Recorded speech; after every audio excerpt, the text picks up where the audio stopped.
আজি সেইদিনা বজাৰত গৈছিলোঁ, তাৰপৰা ইলিচ শুকান মাছ যে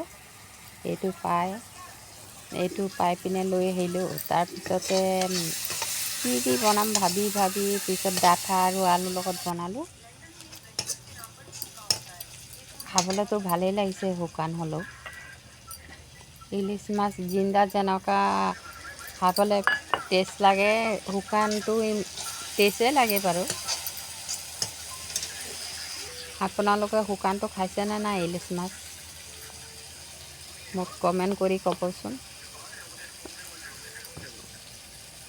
ইয়াত গোটেই মছলা চছলা দি পেলাই হালধি, জিৰা, ধনিয়া চব একেলগত দি পেলাই তাৰপিছত এটা টমাটো কাটি দিলোঁ।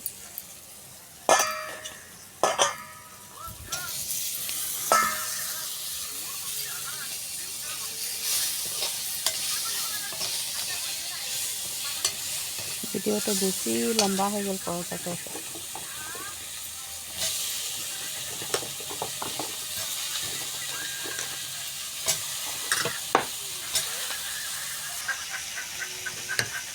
অকণমান ভাজি পিনে আলুখিনি দি দিলোঁ।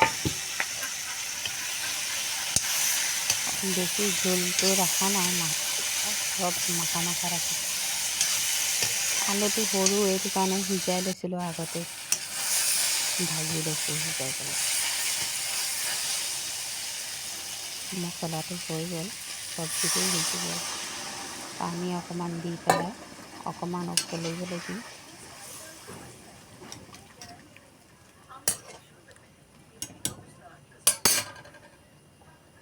শুকান মাছটো ঢালি দিম লগতে।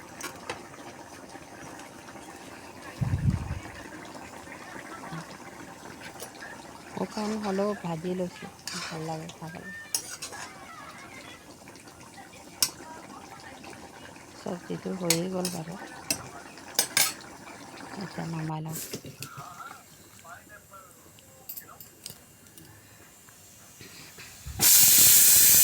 মোৰ ভিডিঅ' ভাল লাগে যদি লাইক